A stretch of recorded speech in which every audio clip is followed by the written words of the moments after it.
The Joey Show, where we break your favorite influencers and comedians. Who did he vote for? Thank God I have a podcast.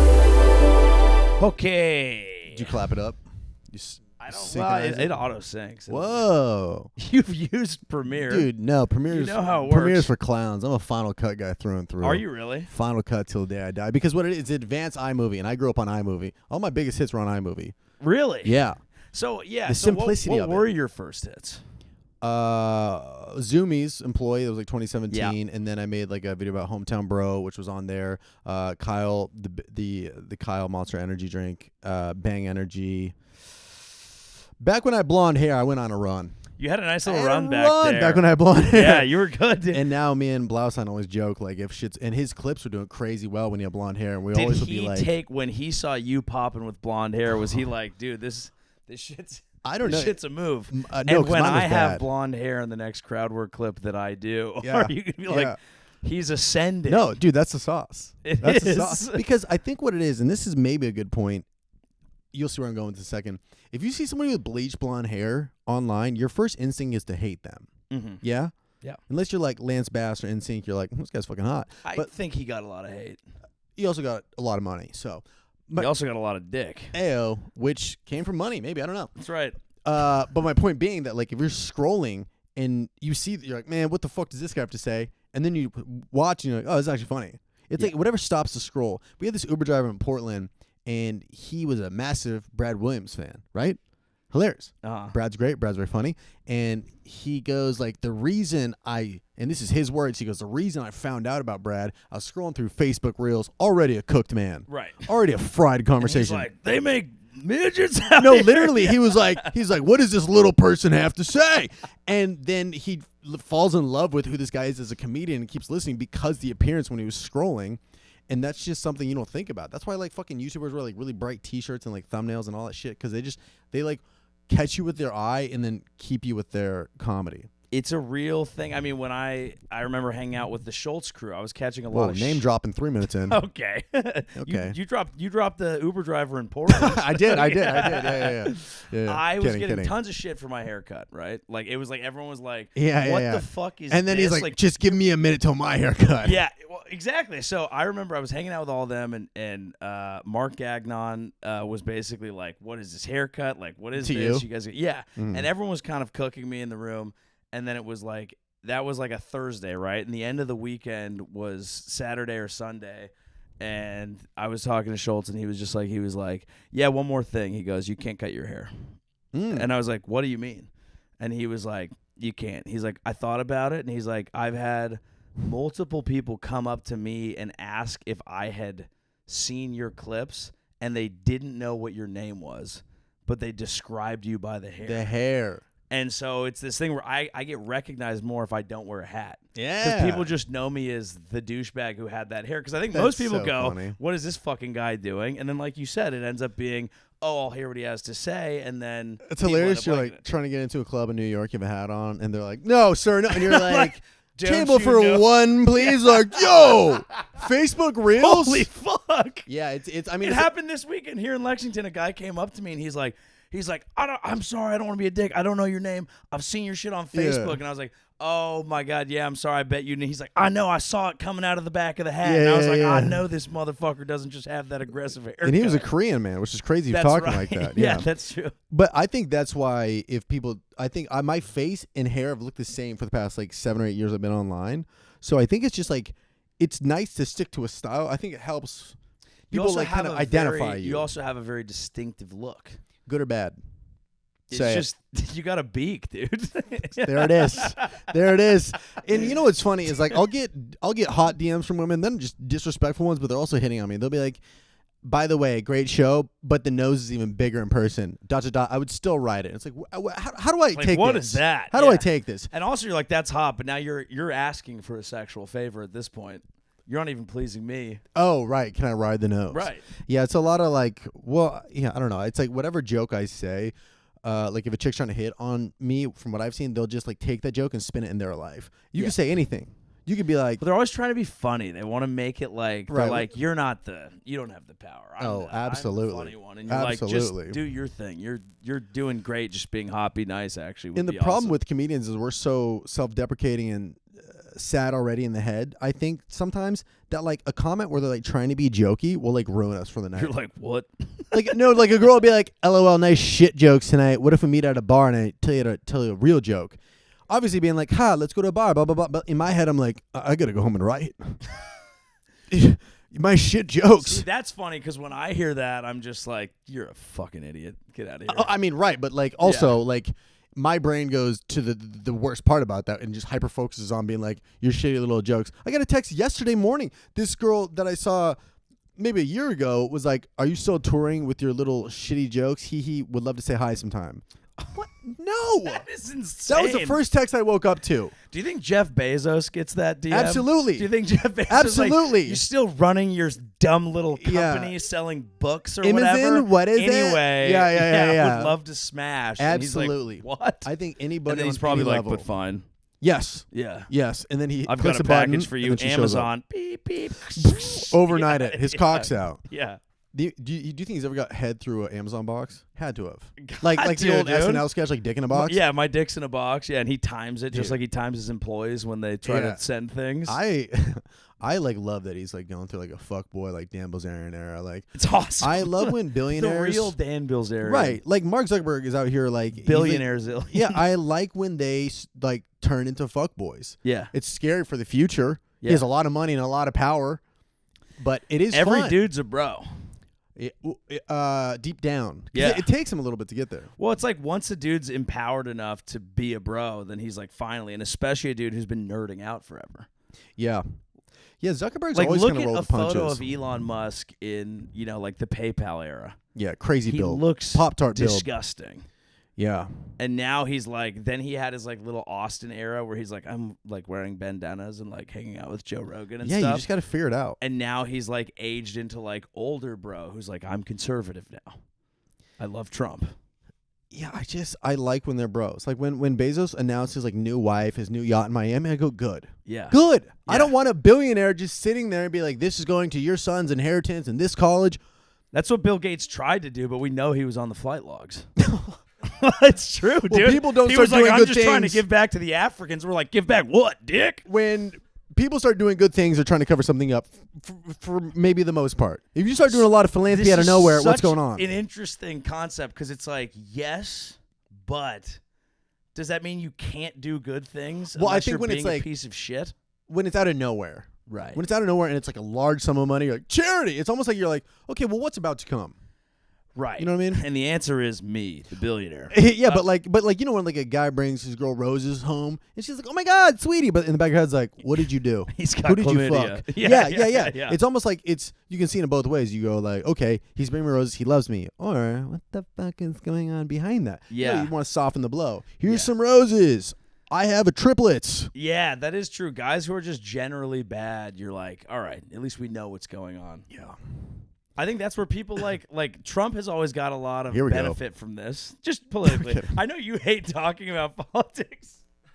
The Joey Show, where we break your favorite influencers and comedians. Who did he vote for?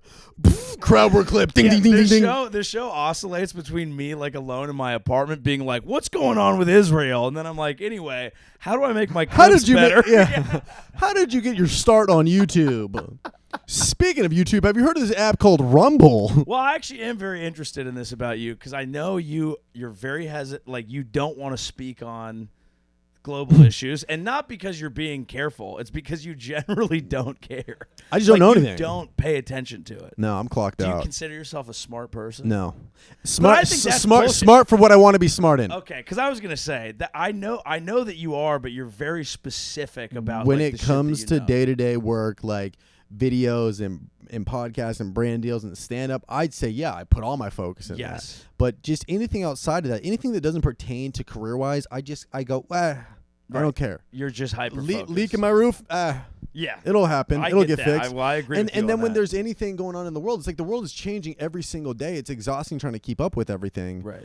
And I mean, it's like I look at guys like my dad and his friends, and you don't even say anything related to the world politics, and they get there somehow. You're like, man, this macaroni's delicious. And we're like, well, and then you're like, it's like, how did we get here already? It's almost like a drinking game you could play. It's like, how fast is somebody just going to say something cooked?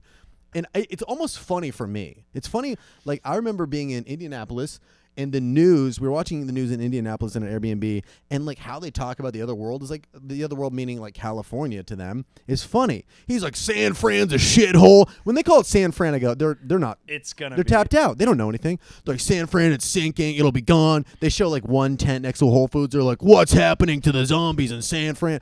And it's just funny to me. It's the same way that I watch scary movies. I watched The Hills Have Eyes growing up, and I was laughing. I was like, this is hilarious. This guy's mutilated. He has 19 eyes and some weird hands, and he's like trying to get a girl. Like, yeah, bro, we've all been there.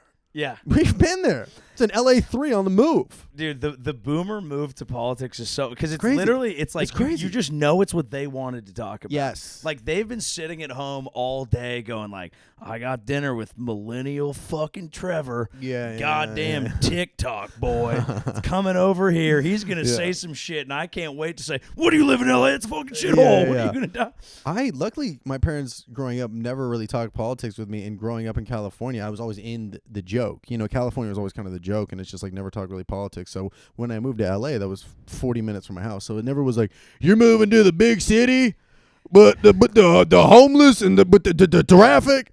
I never got that. That's so funny, because my entire life was sitting around a dinner table with my parents and their friends, drinking red wine like we are right now. Yeah, well, where you're from is a little and then more talking fucking hard politics. Like, really? Literally, like, dude. And how old were you for this? What's up? And how old were you for this? Forever. I don't know. I don't remember when it just started. Being 9 years old, be like, hey, I remember bring back Bill Clinton. He got head. Yeah, My level of politics is like, that. what are the scandals? Yeah. Like Monica Lewinsky. Great. Hot.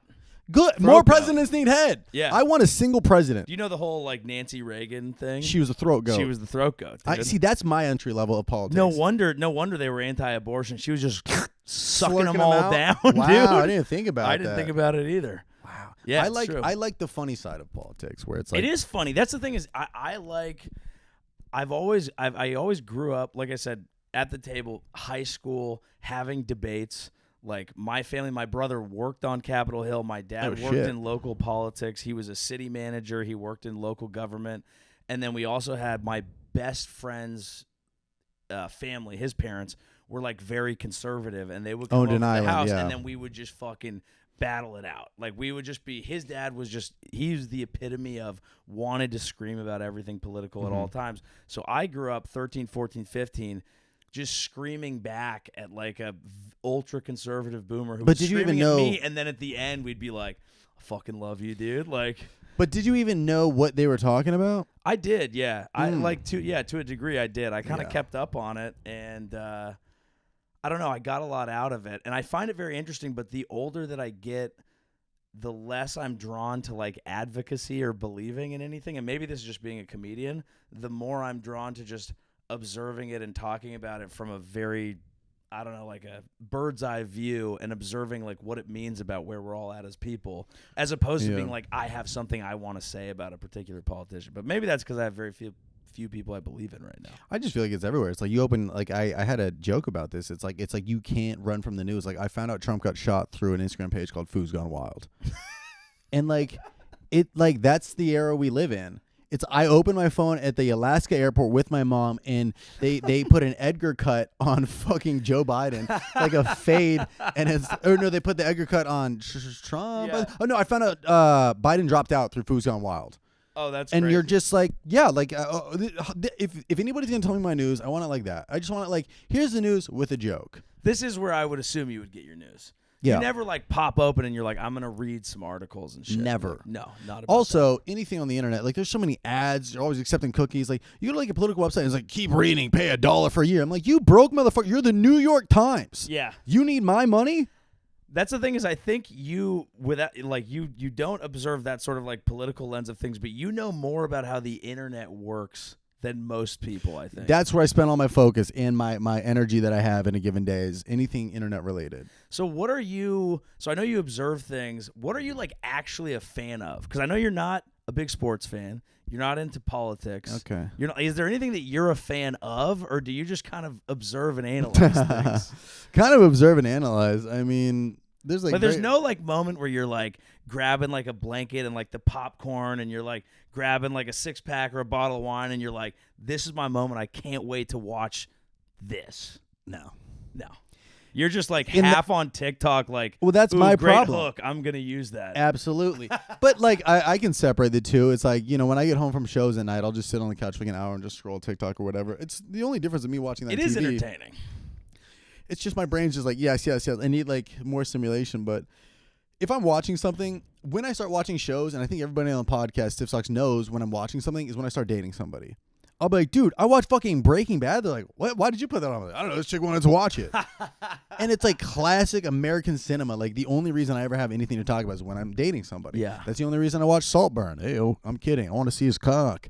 But there is like there's shows that I'll watch, like even like Love on the Spectrum. I like, well, what? That's because you're dating Zach and I. Yeah. Here in Lexington. It's such that is a our good show. But it's such a good. But I know a show is good when a girl puts me onto it.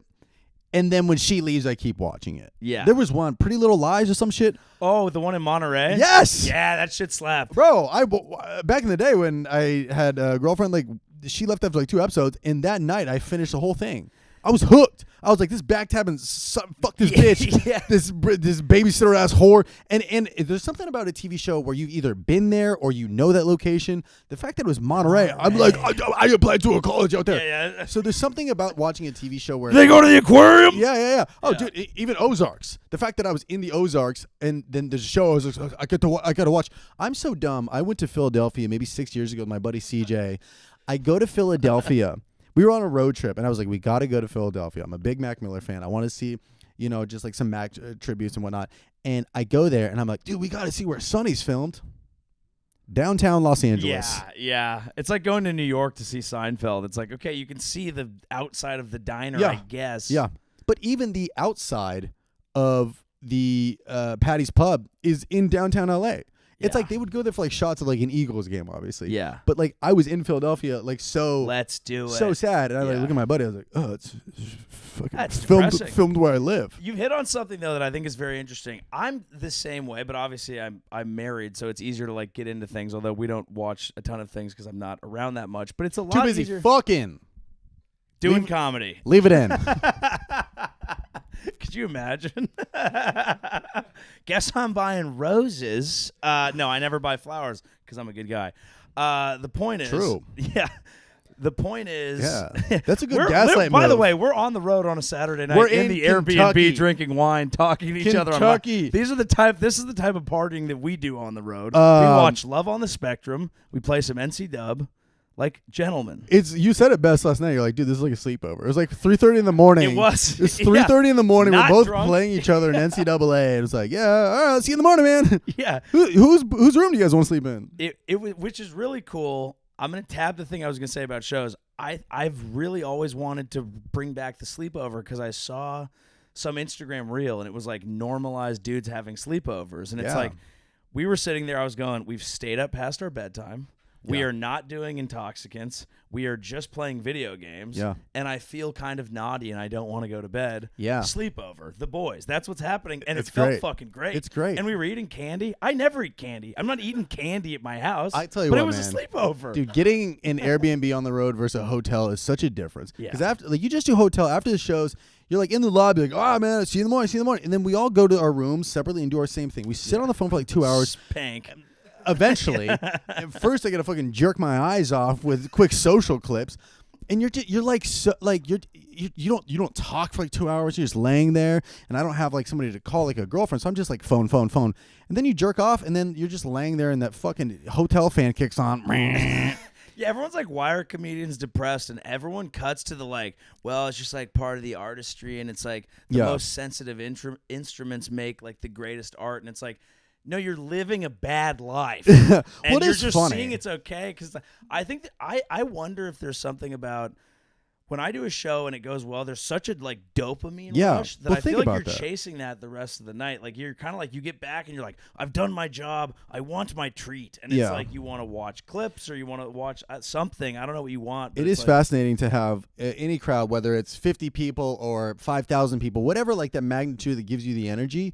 It's almost fucked to your head because it gives you so much endorphins at once, and then you're in a hotel room where it's dead silent. Yeah. Where people were just like, "We love you, you're funny, haha," and then you're just there, and you're like, "Oh, what?" You're like, what's the next thing? You're like looking in the phone, like pretends to yeah. have it, but You're it calling the doesn't. front desk. You're like, "Man, what's the deal with?" Like, "Oh God, sir, put the gun down." But I will say, like, if people on the road will be like, "Do you want to go out tonight?" I'll be like, "Let me see how my set goes." Because if it's a fun set, you're like, "Yeah, Yeah, let's but also go out. you don't go out Let's much celebrate." on the road. Depends on the city. Yeah. L.A. I've lived there, so LA. but I'll go out there. Like, Sure. like if I do a Laugh Factory on the That weekend, is true. and somebody's like, "Dude, let's go to blah blah blah." If I had a good set and it's like a good group, easy. Vegas, Scottsdale, Miami, New York, I'll go out Yeah. because they're fun cities. Yeah. But like going out in a place If we're like in Lexington, it's like, let's do a sleepover.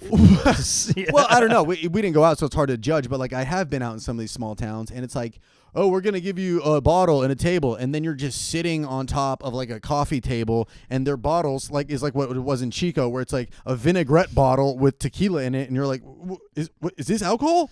Yeah. You've brought up Chico, which is a great topic. Never talked about. That's where Joey and I met, doing a show in Chico 5 years ago. It's maybe. funny. Actually, it was the last time we did a podcast together. Was the first time we met. You came into the Chubby's office when I was working at Chubby's. Wow. I used the Chubby's Instagram account to DM you, and you were like, "Oh no, Chubby's coming." We do Chubby's the was podcast. massive in college. Yeah, no, it was an awesome thing Yeah. back in the day. They're still kicking. Great. Still doing great.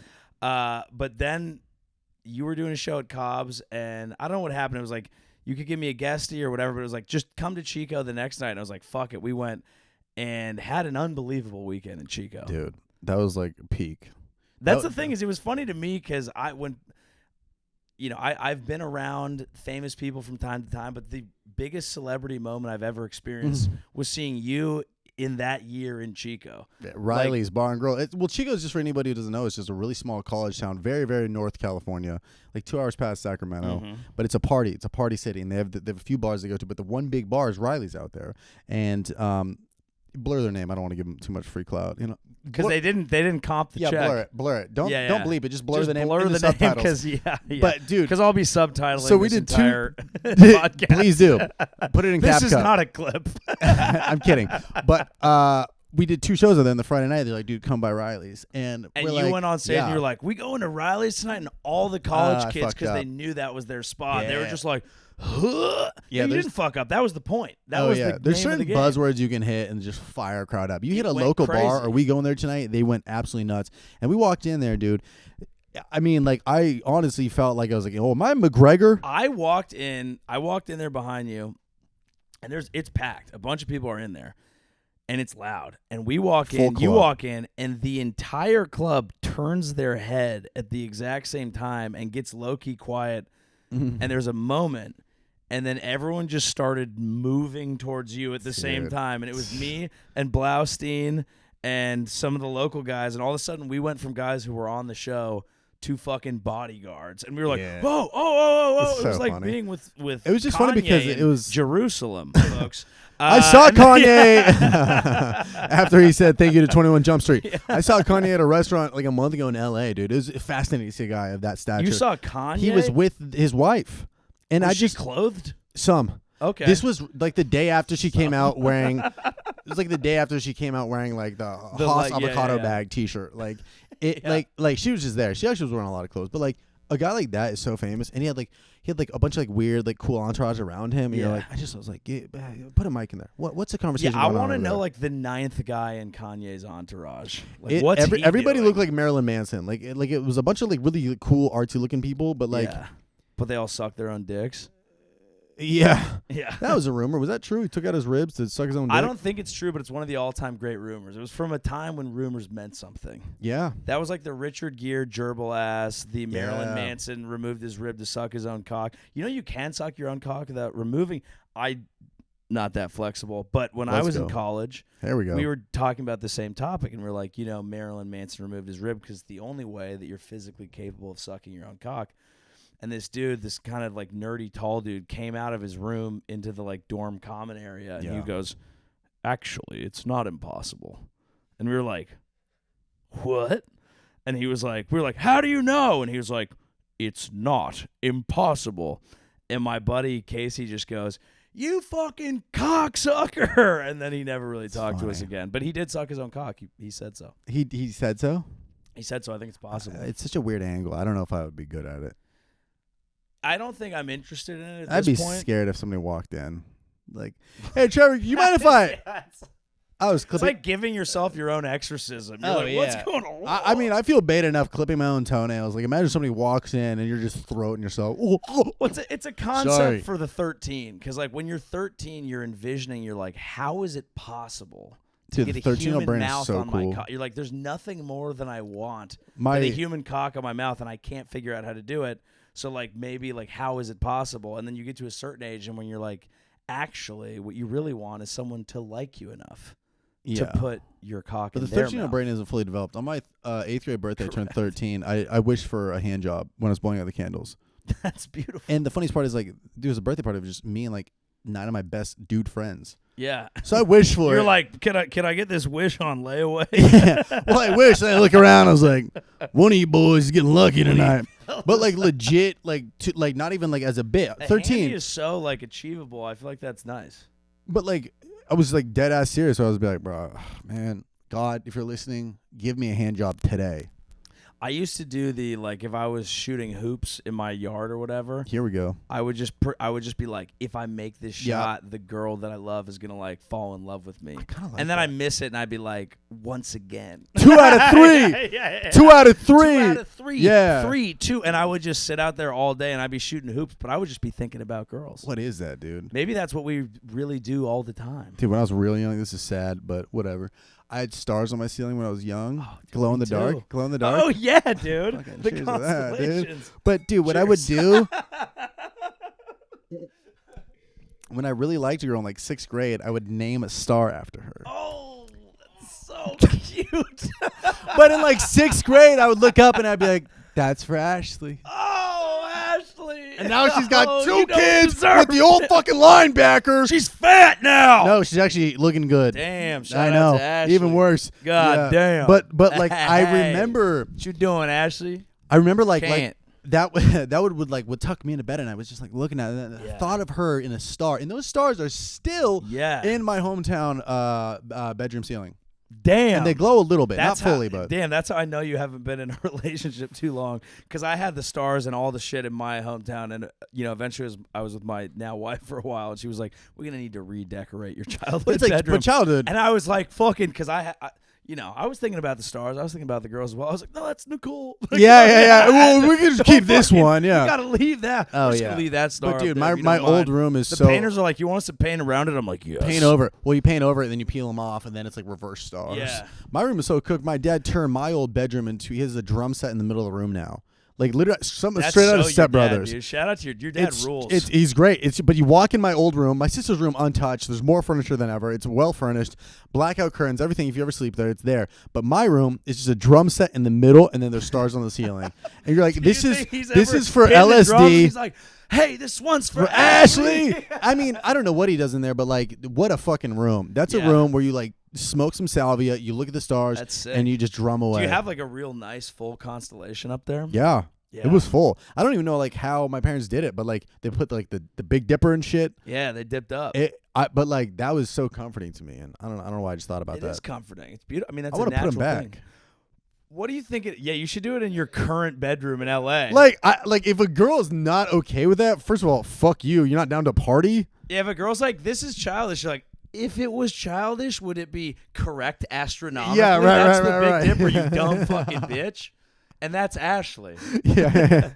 What is it about the hot chicks in high school that they're all kind of have kids now, and they just let it go? You know, they get that and first round they draft start pick. posting like me. You can tell they're off a couple bottles of wine. They just start posting weird memes about like how tough it is to be a mom, and you're like, dude, what? We have different feeds. My logic is the more gifts somebody. I don't know that. What's that? Nothing. What'd I say? You said we have different feeds, and I was like, yeah, I don't know. I've never seen that. My logic. It's not my feed, but I've checked in on a couple people, and I just see the like mommy memes, and I'm like, what is this? Mommy memes are big. The more GIFs you use on an Instagram story, the more clinically insane you are. Oh yeah. Like you ever see somebody's like one story, be like it'll be like a beach day, and then there's like a rainbow over here. There's a kid playing his hand. Like there's like 10 different GIFs, and there's so many GIFs it's like degraded, and you're like, what's happening here? Yeah. This is a stamp collection. And it's just someone going, it's time to do content. Yeah. Yeah. It's stickers. Yeah. When I first learned about the GIFs, I was like, I'm gonna level up and I'm gonna GIF a little bit. GIFs are good if you're like, GIFing. Click here, tickets out now, video out now. I love a meme that's like been like deep fried, washed, like it's grainy. Yeah. Like literally looks like it was in a dryer, and somebody will screenshot that and post. I'm like, you don't see any issues with that? Yeah. You don't want to. Remember Flare on Facebook? What's Flare? What's Flare? The little pins that you could have on your Facebook wall, like a corkboard, you can like put little pins on it. I don't know about remember Flare and corkboard pins. My on Facebook. my understanding is just like the background, the top 8, and the music. That might have been tail end. You're talking about MySpace. What are you talking about? He's talking about. Hey, bro, dude, don't point at me. Facebook. Zach's talking about Facebook. Zach's talking about Facebook Flare. I don't remember Facebook Flare. Zach had a different Facebook. Are you sure you're not talking about Megan's Law? I don't know what you're. Megan's Law was hilarious. We were all in like 6th grade being like, who's a pedophile? Who's trying to smash? Yeah, we'd all make fun of like our friend Matt, be like, ha ha, your neighbors are a bunch of pedos. Yeah, and it's like, that's not funny. Yeah, but then Matt Halloween can't would ride come his around. bicycle. Yeah, all of a sudden. Halloween, we're like, hey, who's got the king size bars? Yeah, he's got one. He's like, whoa, they're upstairs? Yeah, why do we have to go upstairs to get a king size Snickers? That was crazy that we had access to that. Did you have we've now MySpace is stuck in my head. Do you remember anything about your MySpace? Yeah, I remember one. I remember like I would stay up late and I would take like profile photos. Yeah. And I remember one time for whatever reason I had like a black pair of sunglasses I probably got from like a bar mitzvah or something. And in whiteout I wrote FU and then CK on the glasses and took like a digital camera selfie and it just said fuck on my face. Fuck face, dude. It's awesome. No context. But that's the only thing. What about you? I remember I went through my thing where I thought I was cool. So I would have been MySpace hotness probably 7th grade, 7th, 8th grade. And I was actually oddly kind of into drugs at the time. I got into like weed. 7th grade? 8th grade. Okay, I smoked weed for the first time in 8th grade. I did like weed in 8th grade and like Bird did like weed. We would take these like we would OD on like cough medicine. Triple C's? Yeah.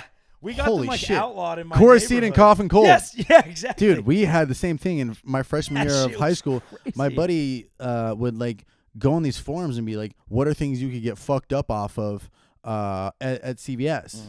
And I remember that we took Benadryl a bunch one time. We took like 12 Benadryl before mini putt golfing, and it didn't kick in when we were mini putt golfing. And I remember my mom picked me and all of us up, and it kicks in the second I sit in the car. And we're on the freeway. worst. I'm fucking floored. Everybody's dead silent. My mom didn't have the radio on. She knew something was up. And I do remember. I'm allergic to radio. But I remember like I started hallucinating, and we're in the car, and I go, Mom, watch out for the tumbleweed. There was no tumbleweed. Oh, no. And I go, oh no. And like they had no idea. I would just do that shit. They had no idea. I don't know. They knew something was up. I would do like a fuck ton of Benadryl. The kid who figured it out for us, he was like, kind of the ringleader of the whole thing. He was like into BMX, so he told us he started smoking cigs with the BMX guys in 2nd grade. What the fuck? Which is crazy. He was like torching cigs. How old are you in in 2nd grade? 9? 6? I don't know. 9 probably. Yeah. That's awesome. Yeah, he was cool. But then Where's he now? well, God bless. it's not funny actually. No. He got, when we all got in trouble for the triple C's, he got sent to Woods Camp. Woods Camp is where like a bunch of like military dudes come into your house. Yeah, my cousin got sent to that. Yeah, they sent him, and then they went through all of our like AIMs. We all got in trouble. It was like this whole thing with the school. And he got sent to the Woods Camp, and then we like didn't see him for years. And when he came back, he was always just like a little different. Yeah. And then he ended up going to the military. He became a Marine, and then he was in a battalion that drove over an IED, but he survived. So he's okay. He got to meet the president, but it's been a challenge from there on out. Fuck. Well, I feel bad. Not ideal, but he was on to something with the triple C's. There we go. There we go. It was a wild time, but anyway, the point is, I was in an odd phase. We went through like I remember listening to like AFI, and then I got into like metal. Alien Ant Farm, or is that separate? No, AFI, never mind. AFI was like one of those like yeah, like Yeah. and metal. But anyway, I remember my MySpace. I think at the peak, I was calling myself Doc J, and I had like Like a, the I had like a Dr. J? photo of me like in my like parents' bedroom, poorly lit, wearing like a plastic bowler cap. And I think my song was "Can't Stop" by Red Hot Chili Peppers. Can't Stop. Great song. It's a great song. That was one of the first kinda songs I learned feel playing like the drums. Bringing back songs would be kind of fun. Like I would put a song. Would you put a song on your Instagram? Probably not at this stage. Not as a professional. I think some dating apps have that or something. I think Mm. Riot has that. I don't know. I didn't get on. You were talking about fucking AIM. I think that feeling, the same as like the star ceiling, when you'd see like a girl you had a crush on was like online, like it hijacked my entire body. I couldn't think of anything else. My mom would be like, "Dinner's ready." I'd be like, "Yeah, but XOXO Surfer 48 is on." Everybody can fucking wait. I knew her. Yeah, you probably fucking piped her. Yeah. But dude, and then you'd send a message, and then there was a delay, and be like, "She's offline right now," and then you get the door thing. Bro. Fuck! Oh, the door. Oh, I felt the door when you said it. Dude, that was worse some than of being left on red. some of the most excitement that I've got in my life. Dude. Was you'd log on to AIM Summer night, and you'd see your girl, dude, whoever it was. Oh my god, I'd pay so and much it was to go just, back on. The crazy thing, and I actually talk about this on stage sometimes. I talk about AIM, but my screen name when I was in 5th grade was Lil Babe Magnet 50. Okay. I was Was dude, was, in was fifth it grade, was Lil Babe Magnet no numbers taken? probably Or 50 was like your favorite number or something? what was taken, dude? Yeah, Lil dude, Babe Magnet's a hot. Mine it's was a hot name. Mine was crazy. Lil Babe Magnet's hilarious. Yeah. Mine was a combination of things. So I love. Oh, I had 12, by the way. I would change it seasonally. Burners, yeah. Mustang Man, Michigan Man, The Man. This one was crazy. So I played a lot of paintball in like 8th grade, 9th Yeah, grade. you Like did. loved it. Yeah. I played every weekend. That's all I did. That was like my favorite thing. I like interned at a Was at a it paintball place. Paintballer? No, but it's up Oh, there. okay. But I also love the movie Nacho Libre. Okay. It was Nacho Libre P-Ball 007. Oh, nice. Just putting them all together. Yeah, literally Yeah, a password. we don't need a thread, just a little bit of everything. But like I don't know why that was that. And then I think girls weren't like, what the fuck? And then I think I changed it to something. Or it was PB Kid 123 or something. you start off just being like, I want to. This is who I am. Yeah, this and is then who I Brock's am. like And then you're football like- guy 44. You're like, But then fuck. eventually you're like, wait, who do they want me to be? Yeah. The hottest girls always had like surfer or like soccer girl in it. I had Ca- my or first Callie. girlfriend Callie. was softball QT 147, and I was You remember that?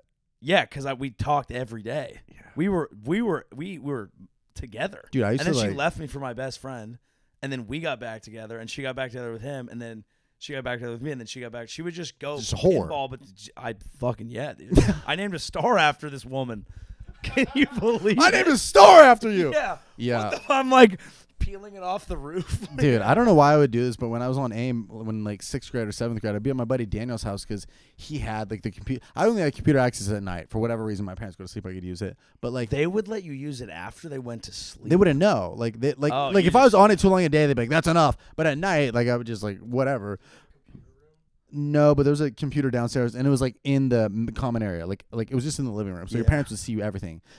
Parent over shoulder, Yeah. that shit. POS. So my friend Oh Daniel's my house, God, my friend dude. Daniel's house, you could always just be on it, and I would like it would be a girl that like we either went to school together or she went to like another school, and I would just be like, "Hey," she's like, "Hey," and I'd be like, "Do you want to be my girlfriend for 24 hours?" Like that's it. Oh, That dude, was you're my bar. forward. But that was my bar to answer. And then she'd be like, "Yeah, tee," and then I would like log off and be like, "Guess I'm fucking cuffed now." 24 hours. And I never would see them. I wouldn't meet up with them. Yeah. I just, for whatever reason in my head, I was like, I want a girlfriend in my head mentally. Dude, do you remember? I'm going to try that today. You should. That would work so well. That's God. actually like a hot thing. A girl would be You like, want to be my yeah, girlfriend for let's- 24 hours? Yeah, and then you just be. Sounds really like a nice. Mr. Beast video, though. Be my girlfriend for 24 I hours. think that was the employee who worked for him, actually. Oh. Okay.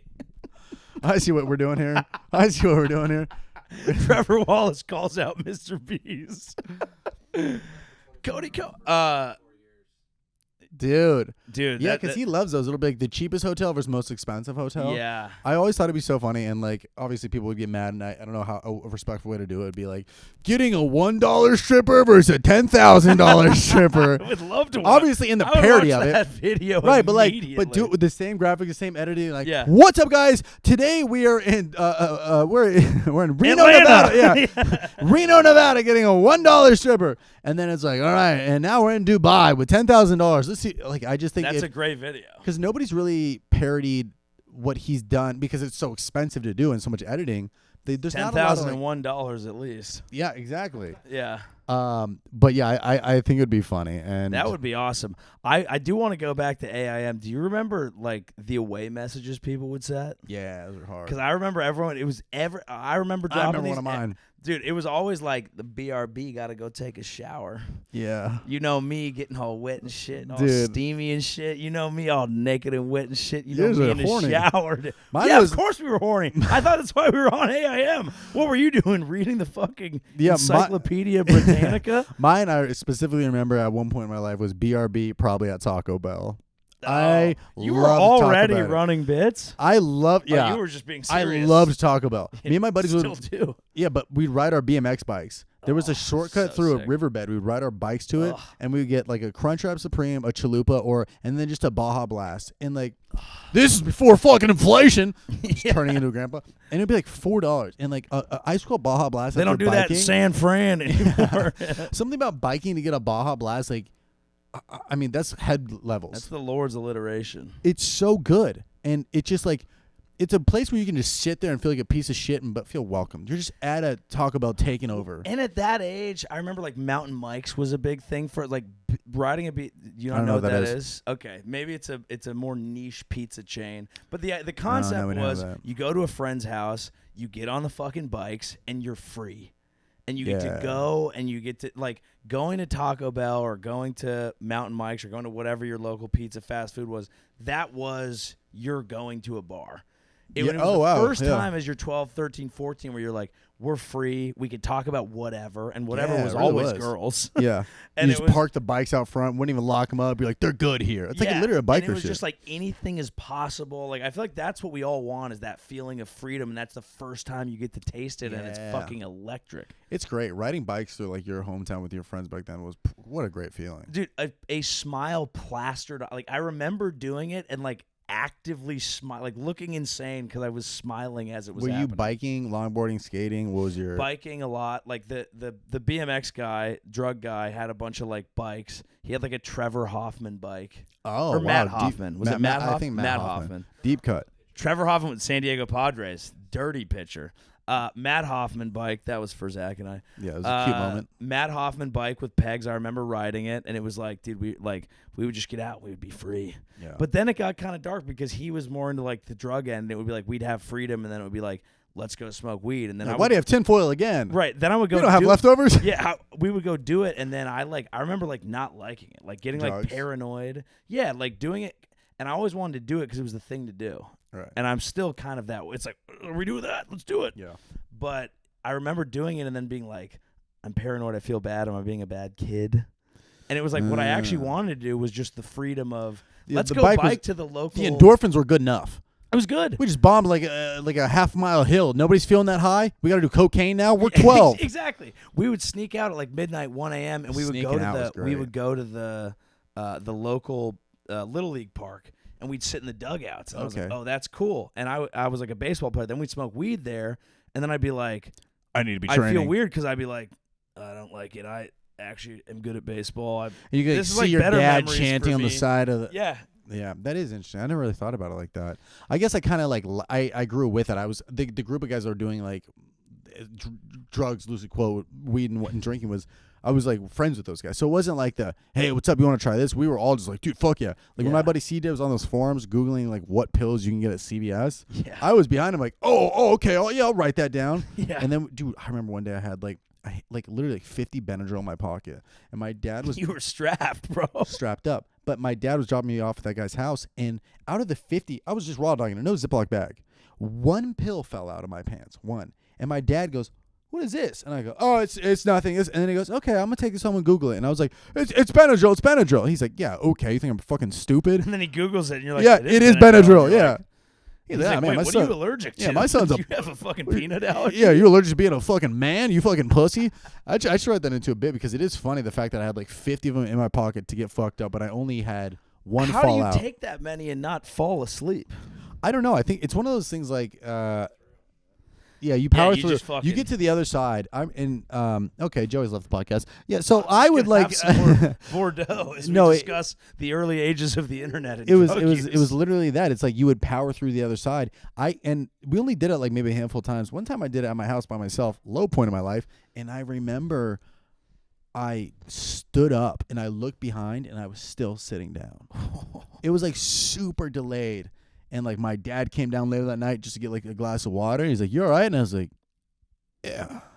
It's the worst, and you at that age especially, had you to remember know. it. You're like, this is not good, dude. I remember whenever we did the Triple C one, I only did it once, and it was a crazy high. It was super fun. We were running around, but it stuck around the next day, and I got picked up from the sleepover, and I remember I had to go to the orthodontist, and the orthodontist was doing one of those things where they're like bite down, bite down, bite down. And I was just like, Oh yeah. and Even then though I that distinctly hungover was remember the brutal. orthodontist pulling he's wearing gloves and the thumb of his hand doesn't have a glove on it. And he goes, "I did not say bite down." You're just chewing away at Yeah, I it. would just Something gnawed on about it, it, but dude. like that's like a cat or a dog instinct, and you're just like, "Oh, my hand, I got to chew on it." Yeah, that's when it kind of turned dark. But I think the innocence of that whole era was great. Do you remember downloading shit on Limewire? Absolutely. Dude. That's what's been such a trip is like I used to download all Dane Cook stuff, and now I'll see him like on lineups, and he's like, "Hey, what's up, man?" I'm like, "Dude, like you don't understand. Like when I was 13, 14, like road trips, I would just download. I'd be dying laughing in the back of the car, and my parents would be like, "What are you laughing at?" And I couldn't tell them because they'd be like, "Why are you listening to that?" I would just be like, "Yeah, man, fucking coursing, cough, and cold." You're like, not super bleeder. Yeah. Yeah. So I downloaded all that. Do you ever hear Soulja Boy's tactic on how he got big on there? No. He would change his songs to names of popular radio songs. So it'd be like, I don't know what a song was back then, but it'd be like Taylor That's Swift, blah, blah, blah, blah, blah. And then they would download it and it would just go, dung, dung, dung, you. And then they would be like, what the fuck? Oh, that's kind of hard. But then you'd hear it, and then you'd probably hear it again. You'd download something else. Yeah. And they wanted, "Can you take me higher?" And it's like, darn, Yeah. darn. Like, what the fuck? No, I mean, Tell 'em. bro, I remember there was I saw some kids doing the cranked out on my street, and I was like, this is revolutionary. Yeah. It was the first time I like felt a song like have some like magnitude and some movement to it. We were like, oh, the block is hot. Yeah. The Soulja Boy cranked that crazy. Do you think that's going to make us more understanding of, like, I feel like so many from our generation are like, oh, these fucking TikTok kids doing another dance trend. And I'm like, didn't we do that? We did that Bro, with the we have no exact room same to talk. thing. The That's fucking what I'm jerk, saying. the It's the jerk, same- the jerk era. You're a jerk. I know you're Yeah. a jerk. I know. You know this? Not really. I The feel like jerk- that was. You know this? You're younger than me, right? 31. Okay, 2 years, similar. You don't know the jerk era where like everybody would have like I like- remember like it kind the of, but I don't skinny remember it being bright like, yellow like yeah. jeans and like a Cookie Monster beanie, and they would crew pants, and they would do that shit where they would like their feet would go like back. And I'm like, you're a jerk. I know you're a jerk. I remember it, but I don't remember being immersed in the it. crunk boys, something new era boys. I don't know what it was. New boys. The new but like boys. we would do that. Wouldn't even film it. We would just there was a day which We wouldn't even film it. right, but like to these kids, I didn't mean to Did sound you like a do? boomer. Well, actually, did you ever do any like? Because I had me and my friends had like a fake jackass called Mac and Cheese, and we had like a website, and we would film all these Is it all still these out there? stunts. was I- macandcheese.com not taken? I There's don't know. It was like Mac. It was Mac and Cheese. It was like Mac and Cheese. Maybe Yeah. like .net or something. Yeah. And we had like one guy who knew how to build a website. sounds like a ghost kitchen. And we were gonna like, and we like filmed all sorts of stunts. I think Like, we everybody this- had a fake jackass for like a week or two. The reason that I realized that was true is I was watching CSI, and they were like, someone died, obviously, and like the person's like looking at them, and they're like, scars, and the woman goes, yeah, jackass generation, and I was like, oh fuck, that Wow. was all of us, huh? Wow. But Absolutely. we used to film shit. We would get the camcorder, and I would just get like on a Razor scooter, and I would like ride full speed into a curb and fall down. Yeah. And then 3 of my friends would be like, "Ow!" I'm Johnny Knoxville. Your Yeah. name is Keith. Yeah, Okay. exactly. Yeah, we didn't really do a lot of that, which is shocking because I felt like I loved camera stuff, but never really filmed it. But When did you enter the online realm? I mean, you were Vine. Vine was when that was your first time filming shit, and Vine then you and- popped like I immediately. had wanted to do YouTube right before that because I grew up on like Jimmy Tater and all those guys and like YouTube doing Yeah. that. So like I saw what he was doing and I was like, okay, like there's this lane of comedy where it's like it's kind of like fratty, it's bro. I was in a frat watching it, so I felt connected to So it this in is that when you're regard. at San Jose State. San Jose State. A couple South Bay legends here, honestly. Do you claim San Jose? Yeah, a lot of people just assume that I grew up there because you play. Because Yeah. not a lot of people You would. played ball there in NC Dub. That's a whole other Heisman podcast. Trophy player. Heisman Trevor Trophy threw for Wallace, 802 yards. NC Dub. So what was I saying? Oh, and when I was there, I started to make a YouTube channel with my buddy Randy, and we never posted anything. We made a Shouts few. to Randy. Shout out to him. He's very funny. And we made a few videos, and we never posted them. We were about to, and then that's when Vine hit. And my buddy Jorge, shout out to him. He was like, bro, people are being funny on this app Vine. Like, you should download this and try to be do some shit on there. Because I think I was funny to them, not like the whole frat. I was like core group funny, but not to like everybody. I was like, it's try hard shit. I don't want to. And then I just fell in love with it. And it's like, I would just come home, and in between classes, I would just only scroll not TikTok, Vine. The same way I do now. I just would only scroll Vine, and then I would just post shit. And when you're in a frat, like, I could just walk around the hall and get like 15 guys immediately be like, you guys want to be in a video real quick? And they're like, yeah, all right. And that's where I had my first video like do well. And I remember the day waiting out front of my fucking theater class at San Jose State University. Sad You did sentence. theater at San Jose State? Theater was my minor. Film was a major. Mine was. And then somebody was like, yo, aren't you like on Vine? And I was like, What the fuck? are you fucking? And I had to like play. You it want to cool. have sex? Yeah. Custodian. Yeah. I had to like play it cool where I was like, holy shit, I see the power of the internet. I put a few ideas out there, and it started to get some traction. And dude, the reason my first video even blew up, there was a guy in my frat whose friend went to San Diego State who had a bunch of this guy Thomas. He had some followers on there, and my buddy Andrew like texted him, was like, dude, check out my boy Trevor. He's like trying to make some funny shit. Like, what do you think? And he's like, oh yeah, it's really funny. And he like revined it, and it like did numbers. And I was like at a party, and like the party's going on. I just couldn't stop refreshing it. And ever since, what I've a been feeling. Oh, it was great. But it was like so cool just to be like, oh, this is how the internet works. You put it out there, it gets the traction, it snowballs, the account grows, and it's like, I'm so glad I didn't have a big ass career on Vine, because it was enough for me to show how the internet works. But then I spent the next 3 years only doing open mics, and then when YouTube and Facebook, I really started putting more effort in that. It was like this like training. It was like, okay, I have my boot camp on Vine, and then I kind of did a lot of boot camp open mics, and then I fused the two together. And I think obviously people who've listened to you on podcasts probably know this, but I think not enough people in the general comedy world know that you did the normal comedy steps of eating shit at open mic forever. And everyone in the Bay, like, we all know, because we knew you at the time before you popped. Yeah. But it's like people associate you sometimes with some like YouTubers who are trying to figure out stand-up. I would assume that too. And people will come up and be like, how long has Trevor been doing stand-up? But I'm like, probably as long as I have. Like 10 years, I'm 11. But you're I would 10. get that too. It's like if you would assume it's like, okay, you got followers, now you're trying to sell shit. It's like, yeah, a lot of people do it, and there's no disrespect to them. People only see what they see. It's not their fault for not knowing it. Correct. But I think it's nice to have that in your back pocket where you're like, no, I've eaten shit. Well, I've actually, done a million fucking horrible God. shows. Dude, I know how much it sucks. The amount of open mics in the Bay Area that I would go to, I'd ride my bike to the ones in downtown, and that's where I met like Daoud out there. We love Daoud. Shout out to Daoud. Him and maybe Mark was there, but like one of the hardest I ever bombed was that Tommy T's driving there after that class place one day. Is fucking The claimed Tuesday, all of our souls at some point. But what's so funny is like I lived in the Bay Area for a little bit, and I go, oh, Tommy T's in Pleasanton. And this was at the time in college where I would write my set for the next day. It wasn't like I was working on one bit. You know what I mean? Yeah.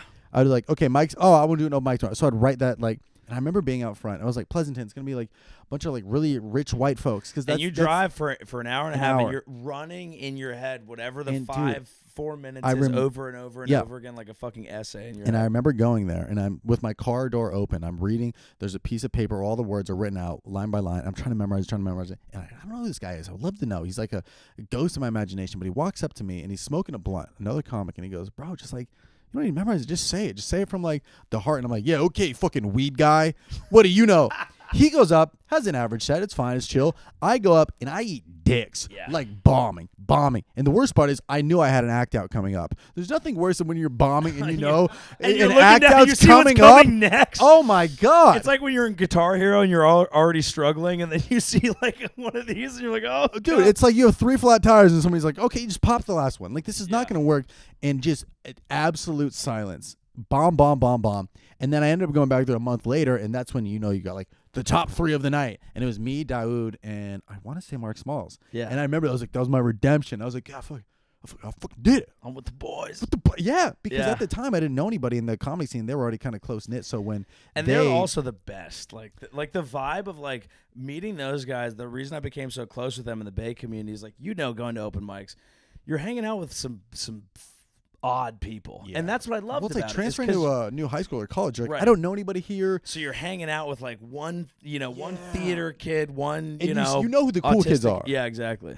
You know who the cool kids are, and you're like, oh, this 7 group right here, those are the funny guys. Those guys crush. Yeah. And you're like, I don't know how to approach them, and then you gotta like do well, and then when they came up to me after, like, yo, funny shit, man, I was like, oh. I feel like when I met accepted. Mark Smalls and Andrew Rolfo and Daoud, it was like meeting the cool kids, except the cool kids weren't cool because it was comedy open mics. Right. So the cool kids, we felt like we were the cool kids, but we bonded like we were like the nerd kids. We felt like we were the only ones. You were the nerds nerds to the bigger world. Us. Yeah, because it felt like they ruled the open mic scene. And it was the same way in LA. When I first moved to LA, I like looked around and it was like, you don't know anybody. You start going to the same open mics. You start seeing the same chill dudes, and you're like, oh, okay, I've seen this guy before. Yeah. And then it goes from like a little what's up, then head nod, and then it's like, oh, good set. Oh, do you want to hit a mic? And then you're just like boys. And there's still some of these guys that I'm like friends with today. Comedy it's is 10,000 layers of summer camp, and it's the mic scene, and then you go to another city, and you're also the loser, and then you move to a new city, and you're the loser, and then you've been like and then you're the 7 host on different a scenes. weekend.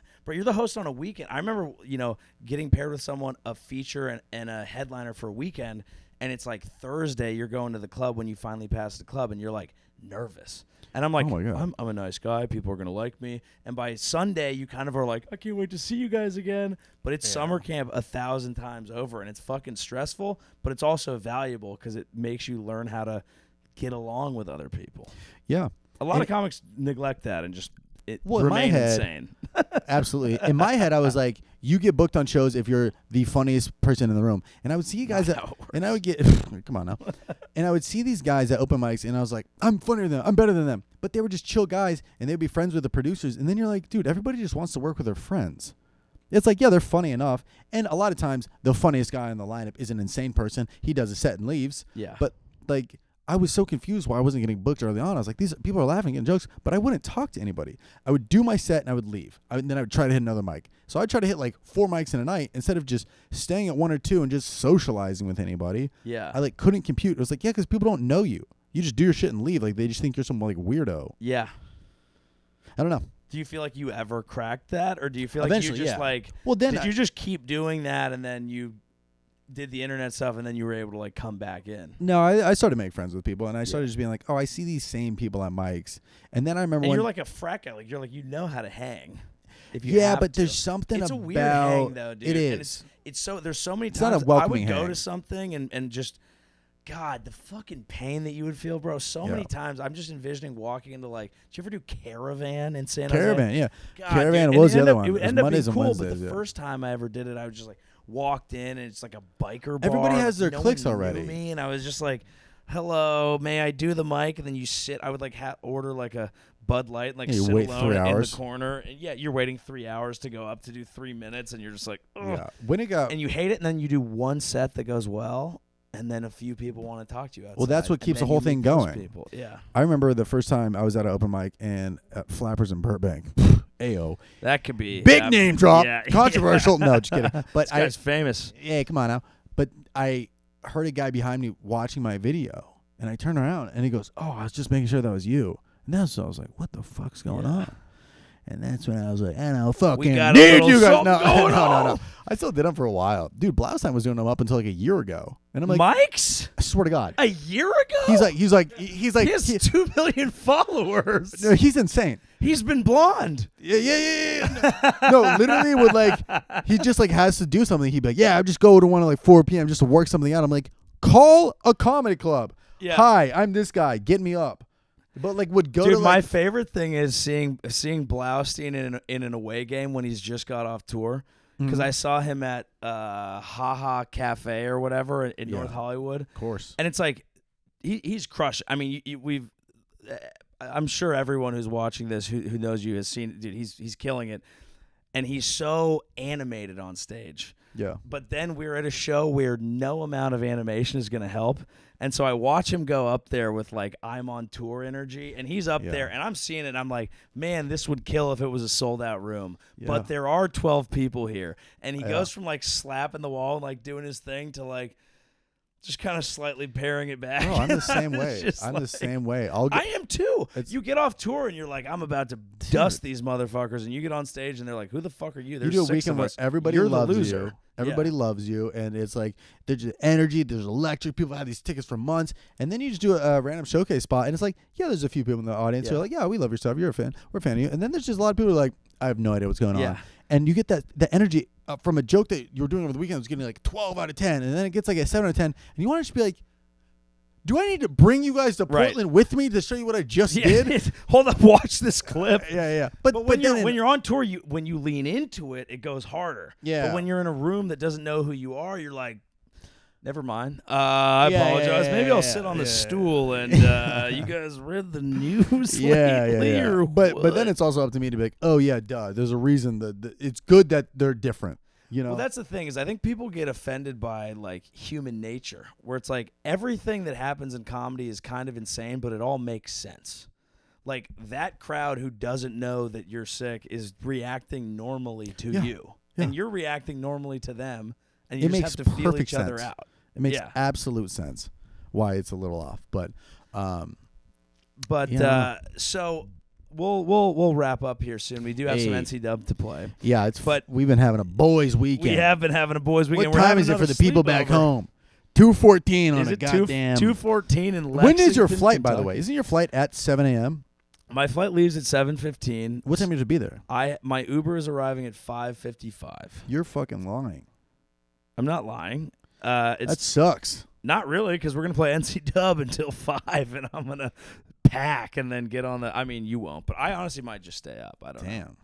I mean, we'll see. We'll all sleep for an hour. I don't know what. I don't know what I'm gonna do. Yeah. But so the Vine era was cool.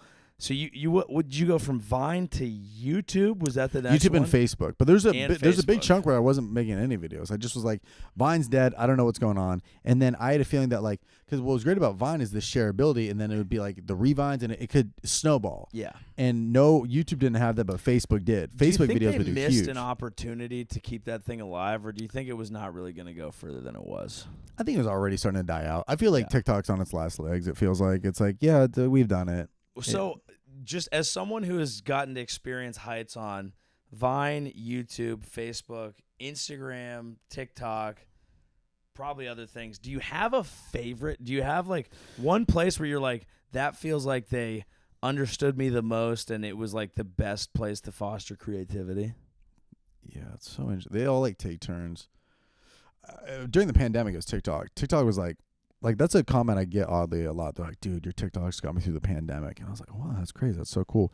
But I love TikTok during the pandemic because it was just like this boom. It was like this gold rush where you're just like, it was like a cheat code was on. Like you'd post a video and have like 3 million views in 2 hours. And you're like, oh, I guess this is the barometer for success now.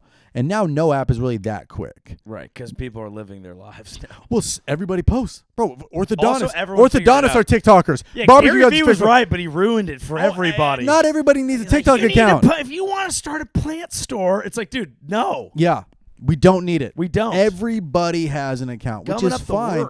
But it's the bar to enter maybe a couple years ago was easier, but every time I talk to TikTok, they're just like there's millions and millions more people on the app now than there was then, and it's just congested. It's like a video will now pop like a month later, and you're like, oh, so that like instant dopamine you got. I mean, like think about it. It'd be like doing cocaine and you immediately feel the rush, and now it'd be like doing cocaine, and then in 3 weeks you're just at work like, whoa, let's fucking go. Yeah, that's what it's like right now. So it's it's like literally like cocaine is because now it's cut.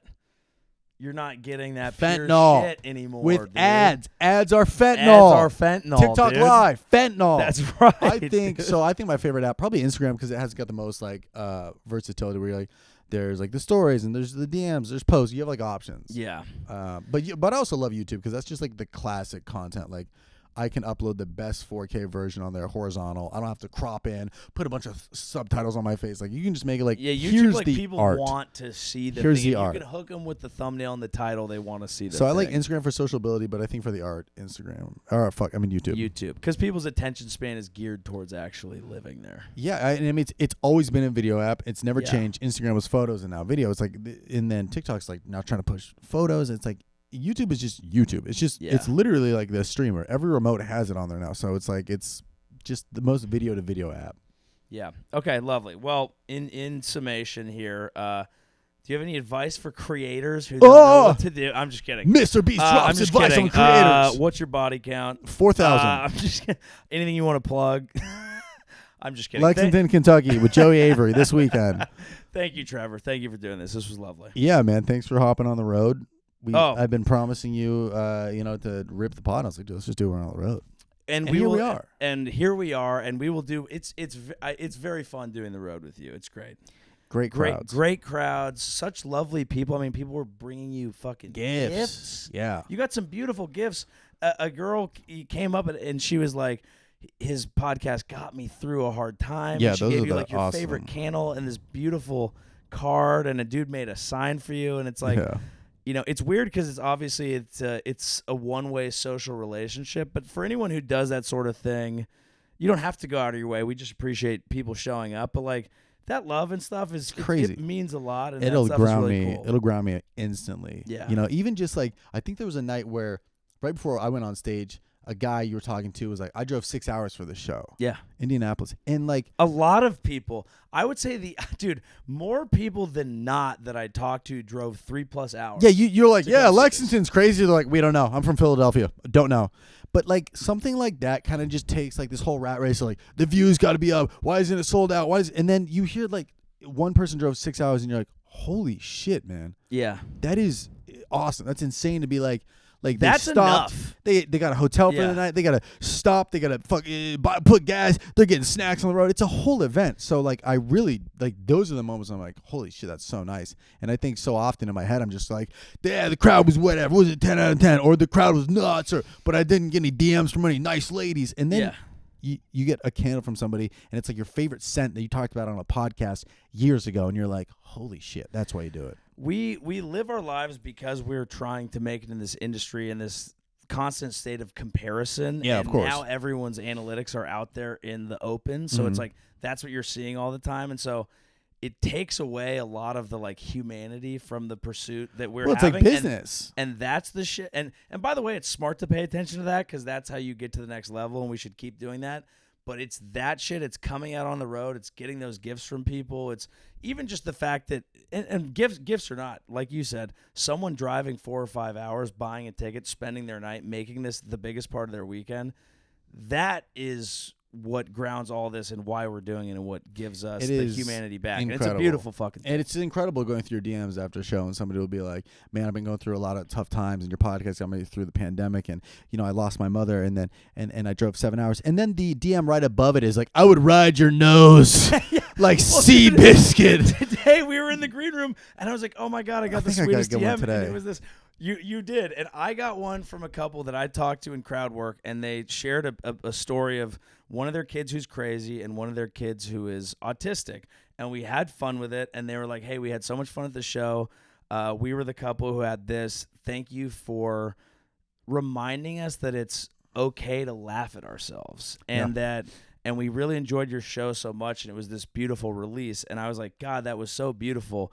And then you opened up your DMs and you said, yeah, mine were a little different because yours was a DM from a guy who said, hey, bro, that show took a turn. I'm not a pedophile. So it's you'll see those clips on Instagram next week. Yeah, clip it. But yeah, it's just it's fun. It's the messages after that's why the road, like the connecting flights, they fucking suck. The hotels fucking suck. But it's like a message like that. You're like, oh yeah, it probably sucks driving 8 hours in traffic, and then but they get to see for you, and they're so excited. I don't know. It's just really cool. It's really cool, and that's what makes this all worth it, is actually connecting with people. And this has been a beautiful weekend of it. Thank you so much, Trevor. A beautiful weekend, and you were gonna do Tampa, but you canceled because you have your own headlining date. Plug it. Chicago, Zanies, late September 21st, 22nd. But we'll do another one. We'll pick another date. Let's do another one. Yes. Good night. We're in Kentucky. Thank God I have a podcast.